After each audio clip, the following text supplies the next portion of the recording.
চলে এসেছি এবং এটা রাষ্ট্রের প্রধান বিচারপতি, এটা একটা অভিভাবক সুলভ একটা পদ এবং অতীতে এই পদকে ব্যবহার করে আমাদের এখানে রাষ্ট্রীয় স্বৈরতন্ত্র ফ্যাসিবাদ এখানে একটা সাংবিধানিকভাবে এখানে জোরদার করা হয়েছে।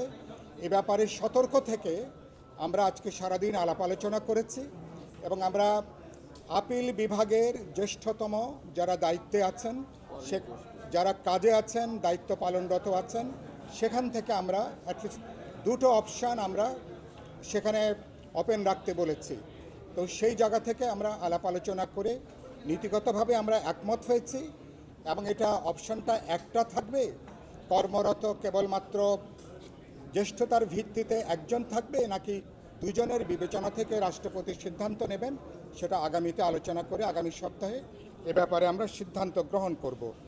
2 নম্বর হচ্ছে তত্ত্বাবধায়ক সরকারের ব্যাপারে নীতিগতভাবে রাজনৈতিক দলগুলো আমরা সবাই একমত। উচ্চ আদালতে এটা নিয়ে এখন একটা মামলা আছে।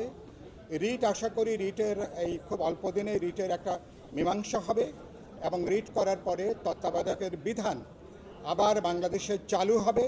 আমরা এটাকে অ্যাজুম করে এটাকে ধরে নিয়েই আজকে আলোচনা হয়েছে এবং সেই জায়গা থেকে প্রধান উপদেষ্টা কিভাবে তিনি নিয়োগপ্রাপ্ত হবেন সে ব্যাপারে আজকে আলাপ আলোচনা হয়েছে এবং এটা নিয়েও আমরা তাদের আগের যে অবস্থান ছিল, আজকে কিছু নতুন প্রস্তাবনা এসছে, দলগুলো এটা নিয়ে আরও চিন্তা করবে, বিবেচনা করবে, করে আগামী সপ্তাহে আশা করি এটা নিয়েও সুনির্দিষ্ট সিদ্ধান্ত হবে।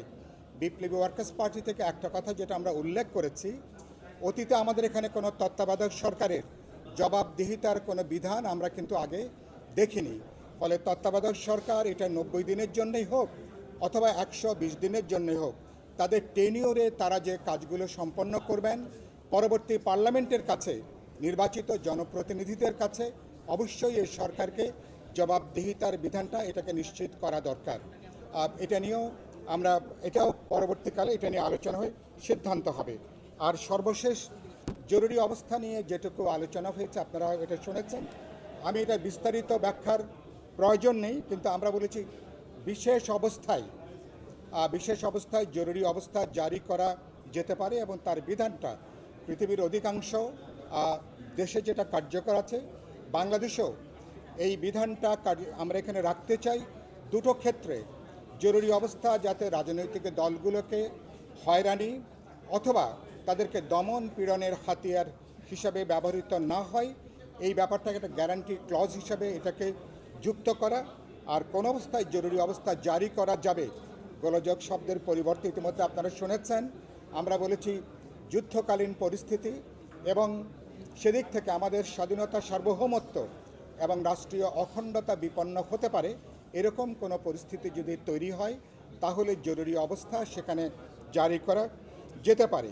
তবে এরকম আর মানবিক দুর্যোগ এবং প্রাকৃতিক দুর্যোগে, মহামারীর মতন যে দুর্যোগ অথবা ভূমিকম্পের মতন যে প্রাকৃতিক দুর্যোগগুলো, সেগুলোকেও জরুরি অবস্থা জারি করা যেতে পারে। আর জরুরি অবস্থাতেও আমরা মানুষের জীবনের যে তার যে অধিকার, রাইটস টু লাইফ, যেটা বাংলাদেশে এবং ইন্টারন্যাশনালি যেটা অ্যাকসেপ্টেড, আমরা মনে করি সেটাকে নিশ্চিত করা দরকার হলে সেখানে পয়েন্টেডলি সেখানে উল্লেখ করা। আর কোনোভাবে যাতে জরুরি অবস্থা নির্যাতন, নিপীড়ন, অতীতে গুম খুম যেটা হয়েছে, যাতে সেই ধারাটা ফিরে না আসে, এটাকেও এখানে নিশ্চিত করার বিধান দরকার, যেটা নিয়ে আলোচনা হচ্ছে।